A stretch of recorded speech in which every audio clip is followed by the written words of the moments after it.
Às vezes a gente fica um pouco cansado de repetir os mesmos argumentos, mas é importante que aqueles que nos acompanham e aqueles que têm memória possam compulsar as reuniões anteriores para verificar e avaliarem se as palavras aqui proferidas têm assertividade, são reais, são concretas, ou continuam a cortina de fumaça deliberada de um governo ferido, acabrunhado, exposto, eviscerado.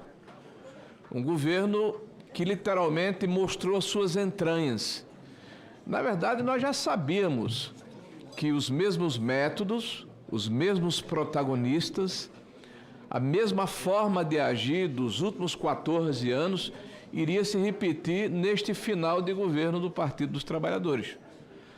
Nesse caso específico do INSS, nós temos a cúpula, a espinha dorsal, a base, a estrutura do INSS que está nas grades, senhores. Vamos lembrar, o diretor de benefícios, o procurador, o presidente do INSS, todos funcionários de carreira prestigiados e distinguidos ao longo dos últimos 15 anos com cargos de relevância nos governos do Partido dos Trabalhadores. Estes senhores, identificados e pegos com a boca na botija, claramente se beneficiaram e beneficiaram uma estrutura política podre, carcomida, petrofata. Essa estrutura que roubou, assaltou, espezinhou o trabalhador brasileiro, em especial os mais frágeis, os aposentados.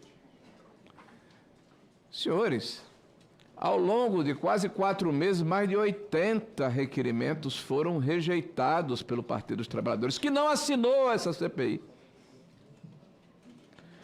que não quis a sua prorrogação e não quer a sua prorrogação. Ouvimos há pouco, inclusive, um dos seus representantes falar nos seus estertores, no final, não, nós queremos a prorrogação, porque apenas a primeira página foi aberta desse livro que mostra um quadro horrendo, que são justamente os descontos associativos, que graças a Deus, e apesar dos esforços do PT, foi sepultado. Agora, vem os consignados, e aí nós temos um outro cadáver a ser exumado, que está fedendo muito, porque ele começa no centro de onde o PT é mais forte, que é a Bahia. Quando se fala aqui de seletividade, nós queremos sim quebrar. Aliás, foi o que aconteceu na semana anterior, o sigilo da banda que toca o senhor Vorcaro, mas também do senhor Augusto Lima, ambos, um e outro, porque nós não temos seletividade nesse processo. E o que o PT faz, como fez ontem na CPMI do crime organizado?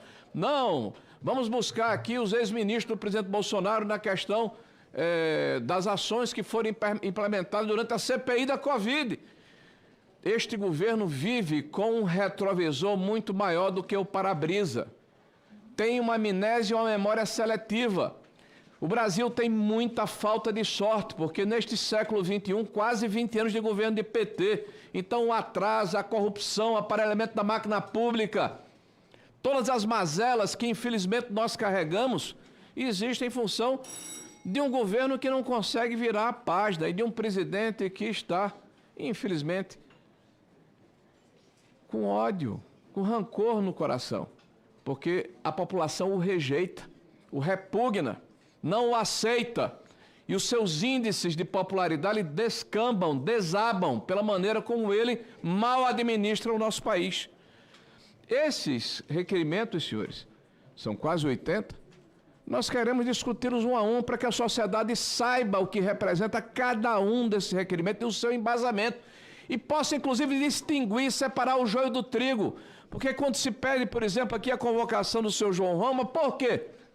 Se ele sequer é sócio da empresa ou é funcionário da empresa, com um mero gesto retaliatório. Vamos fazer a discussão. Estaremos, inclusive, dispostos a votar favorável, mas vamos discutir para as pessoas saberem. E por que não querem convocar os demais? Por que não querem quebrar o sigilo dos outros?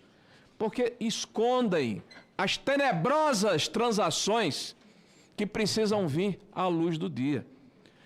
Muita coisa ainda vai acontecer, não tenho dúvida. Apesar dos esforços, serão debalde.